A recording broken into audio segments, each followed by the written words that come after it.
যে নামগুলো আমার কাছে অনেকগুলো নাম এসছে, আমি দেখলাম প্রায় কত 2-3টা লিস্টের মধ্যে আমি প্রায় 30 জনের নাম দেখেছি। আমি কাউকে ব্যক্তিগতভাবে কিছু বলতে চাচ্ছি না, বয়স হয়ে গেছে। তো এই 30 জনের মধ্যে 50% আমি দেখেছি যারা এই শেখ হাসিনার দানব হয়ে ওঠার পেছনে বিভিন্নভাবে ভূমিকা রেখেছেন। মানে তারাই এই ফ্যাসিস্ট সরকারকে প্রতিষ্ঠা দিয়েছেন। এমন সাবেক বিচারপতি, এমন সাবেক আর্মির লোক, এমন সাবেক আমলা, এমন সাবেক তথাকথিত সিভিল সোসাইটি, এদের নাম আমি দেখতে পেয়েছি আর কি। এর মধ্যে এদেরকে যদি এই সরকারে নেওয়া হয় তাহলে বিপ্লবের উদ্দেশ্য ব্যর্থ হয়ে যাবে বলে আমার ভয় হয়।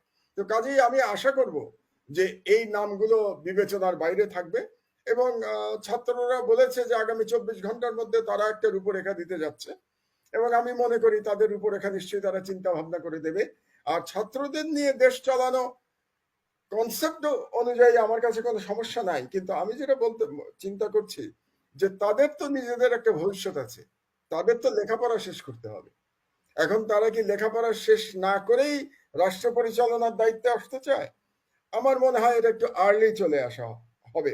কাজে আমার সাজেশনটা হবে যে তারা তাদের সাজেশন দিক, তাদেরকে মূল্য দেওয়া হোক, তাদের মতামত নিয়ে সরকার গঠিত হোক, কিন্তু তারা তাদের লেখাপড়াটা শেষ করুক। আমি কিন্তু আপনি জানেন এই বুড়ো বয়সে ফর্মাল লেখাপড়া করলাম ইসলামিক ইউনিভার্সিটিতে। কাজে লেখাপড়ার কিন্তু কোনো শেষ নাই। কাজে আমি সবসময় ছেলেদের বলবো যে বাবারা লেখাপড়াটা শেষ করো। তোমরা যে বিপ্লব করেছো অসাধারণ বিপ্লব, তোমাদের নাম স্বর্ণাক্ষরে লিখিত থাকবে, শুধু বাংলাদেশে না, যুগে যুগে পড়ানো হবে বাংলাদেশের এই সফল বিপ্লবের ইতিহাস। কিন্তু তোমাদের লেখাপড়াটা শেষ করা প্রয়োজন। কাজে আমি অপেক্ষা করে আছি তাদের রূপরেখা দেখবার জন্য এবং তাদের প্রতি আমার ভরসা আছে যে তারা সঠিক রূপরেখাই হয়তো তারা দেবে। এবং আমি কয়েকজন শিক্ষককে দেখতে পাচ্ছি যে যারা সম্ভবত এদের সঙ্গে ইন্টারাকশন করছে রেগুলারলি, এবং আমি মনে করি সেই সমস্ত শিক্ষক যারা আছেন কিংবা অন্যান্য ব্যক্তি যারা আছেন তারা তাদেরকে সঠিক নির্দেশনা দেবেন। কিন্তু আমার যে সরকারই আসুক না কেন কলক, সেই সরকারের কাছে আমার কতগুলো দাবি আছে এবং এই দাবিটা আমি আজকেই বলে যেতে চাই, কারণ আমি আশা করছি আগামী 24 ঘন্টা থেকে 48 ঘন্টার মধ্যে সরকার গঠিত হয়ে যাবে। আমার দাবিগুলো 1, 2, 3, 4 করে আমি বলে দিচ্ছি, যেটা আমি মনে করি হওয়াটা খুব গুরুত্বপূর্ণ। 1 নম্বর দাবি, যমুনা সেতুর নাম শহীদ আবু সাইদ সেতু করতে হবে। মানে ওই সরকার এসে প্রথম যে মন্ত্রিসভার বৈঠক করবে, ওই মন্ত্রিসভার বৈঠকে এই সিদ্ধান্ত গ্রহণ করতে হবে যে যমুনা সেতুর নাম ফরমালি শহীদ আবু সাইদ সেতু হবে। 1 নম্বর দাবি আমার। 2 নম্বর দাবি হচ্ছে আমরা যেটাকে বঙ্গবন্ধু এভিনিউ বলে চিনি, যেটা তার নাম পরিবর্তন করে শহীদ আবরার অ্যাভিনিউ রাখতে হবে। শহীদ আবরারকে ভুলে গেলে আমাদের চলবে না। আমার বুয়েটের ছেলে, শুধু বুয়েটের ছেলে না, আমি যে হলে লেখাপড়া করেছিলাম সেই হলেই আবরার নিহত হয়েছিল আওয়ামী গুন্ডাদের আক্রমণে। কেন নিহত হয়েছিল? কারণ সে ভারতীয় আগ্রাসনের বিরুদ্ধে কয়েকটি পোস্ট দিয়েছিল তার ফেসবুকে। এই কারণে তাকে সারা রাত ধরে পিটিয়ে অত্যাচার করে তাকে হত্যা করেছিল আওয়ামী লীগের গুন্ডা বাহিনী। কাজেই আমি দাবি করছি, আবারও বলছি, প্রথম মন্ত্রিসভার বৈঠকে এটা হতে হবে। না হলে আমরা বিদেশ থেকে হোক অথবা দেশে ফিরে হোক, আমরা কিন্তু আন্দোলন অব্যাহত রাখবো যে বঙ্গবন্ধু অ্যাভিনিউ এর নাম পরিবর্তন করে শহীদ আবরার অ্যাভিনিউ এটাকে রাখতে হবে। আমার 2 নম্বর দাবি। 3 নম্বর দাবি হচ্ছে গণহত্যার দায়ে শেখ হাসিনা এবং তার যারা খুনি বাহিনী ছিল তাদের প্রত্যেকের বিচারের জন্য একটা স্বাধীন কমিশন গঠন করতে হবে। গণহত্যার দায় থেকে শেখ হাসিনাকে মুক্তি দেয়া যাবে না। সে পৃথিবীর যেখানেই যাক না কেন, গণহত্যার দায়ে তার সাজা হতে হবে এবং সম্ভব হলে তাকে এনে বিচার করতে হবে। এটা গেল আমার 3 নম্বর দাবি।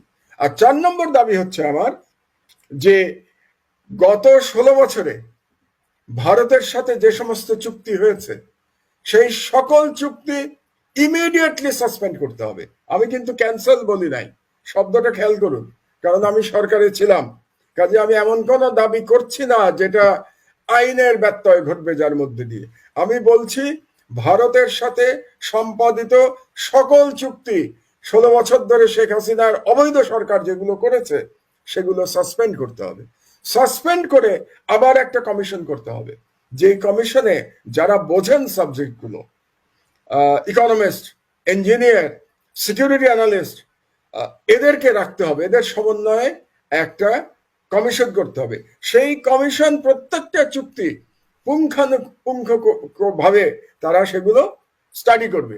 স্টাডি করে যদি দেখা যায় যে এই চুক্তিগুলো জাতির স্বার্থের অনুকূলে না, সেই চুক্তিগুলি তখন বাতিল করতে হবে। আর যে চুক্তিগুলি আমরা রাখবো ভারতের সাথে, সেই চুক্তিগুলোরও যে ক্লজগুলো, যে ধারাগুলো আমরা দেখব যে বা আমাদের স্বার্থের প্রতিকূলে, অনুকূলে নয়, সেই ধারাগুলি পরিবর্তন করতে হবে। তার মানে যেগুলো একেবারে সরকার মানে আমাদের স্বার্থের বিরুদ্ধে, যেমন ধরুন ট্রানজিট, এটাকে বাতিল করে দিতে হবে। আর যেগুলো ভারতের সাথে আমরা তো সৎ প্রতিবেশী সুলভ সম্পর্ক রাখতে চাই, ভারতের সাথে আমাদের কোনো শত্রুতা করবার কোনো বাসনা নাই, কিন্তু আমরা আমাদের অধিকার চাই, আমরা আমাদের সম্মান চাই, একটা একটা কি বলবো, একটা স্বাধীন সার্বভৌম রাষ্ট্রের যে সম্মান প্রাপ্য সেটা আমরা চাই। তো কাজেই ভারতের সাথে এই চুক্তিগুলো, আমাদের সবগুলো চুক্তি আমাদের স্টাডি করতে হবে এবং তার জন্য কমিশন করতে হবে। এ গেল আমার 4 নম্বর দাবি। আর ফাইনালি এই যে সরকার যেটা গঠিত হবে আগামী নির্বাচন না হওয়া পর্যন্ত, এই সরকারের এমন একটি রূপরেখা তৈরি করতে হবে শাসন করবার জন্য, রাষ্ট্র শাসন করবার জন্য এমন একটি রূপরেখা করতে হবে সকল অংশীজনের সঙ্গে আলাপ আলোচনা ক্রমে, যে রূপরেখা বাস্তবায়নের মাধ্যমে আমরা নিশ্চিত করতে পারবো যে বাংলাদেশে আবার কোনো দানব, ফ্যাসিস্ট এবং দুর্নীতিবাজ শেখ হাসিনার জন্ম হবে না। এটা আমাদের করতে হবে। একটা জিনিস খুব ভালো হয়েছে কনক, এই বিপ্লবের মাধ্যমে আমাদের ছেলেমেয়েরা আমাদেরকে শিখিয়েছে। আমি মনে করি এরপরে যে সরকারই আসুক না কেন, সেই সরকারের আর দুর্নীতি করবার সাহস সেই সরকারের হবে না। কারণ আমাদের ইয়াং জেনারেশন দেখিয়েছে তারা বন্দুক গুলির পরোয়া করে না, তারা অন্যায়ের প্রতিবাদ করতে জানে এবং তারা যে কোনো সরকারকে, যে কোনো দুর্নীতিবাজ, যে কোনো ফ্যাসিস্ট রেজিমকে তারা উৎখাত করতে সক্ষম। এই শিক্ষাটা আমাদের সন্তানেরা আমাদেরকে দিয়েছে। তো সুতরাং এই 5টা আমার স্পেসিফিক দাবির কথা আমি বলে রাখলাম, যেটা সরকার আসার পরেই তাদেরকে এই 5টা দাবি পূরণ করতে হবে। ও আরেকটা দাবি একটু বলে রাখা দরকার, ভালো হয়েছে আপনি এই কথাটা বলে, এই দাবিটাও আপনি 6 নম্বর দাবিতে নিয়ে নেন। শেখ হাসিনার মেয়ে পুতুল এখন দিল্লিতে আছে ওয়ার্ল্ড হেলথ অর্গানাইজেশনের একটা চাকরিতে। এই চাকরি পাওয়াটা সে জোচ্চুরি করে পেয়েছে, এই চাকরিটা জালিয়াতি করে, সে ডিগ্রি জালিয়াতি করে এই চাকরিটা পেয়েছে। এবং এই চাকরিটা পেয়েছে কেন? বাংলাদেশের প্রতিনিধি হিসাবে। আপনার কিন্তু বুঝতে হবে, হুয়ের চাকরি এখানকার বিভিন্ন সাউথ এশিয়ার বিভিন্ন দেশ তাদের প্রতিনিধি পাঠিয়েছিল, যেমন নেপাল তার প্রতিনিধি দিয়েছিল, বাংলাদেশ তার প্রতিনিধি দিয়েছিল পুতুলকে। সরকারের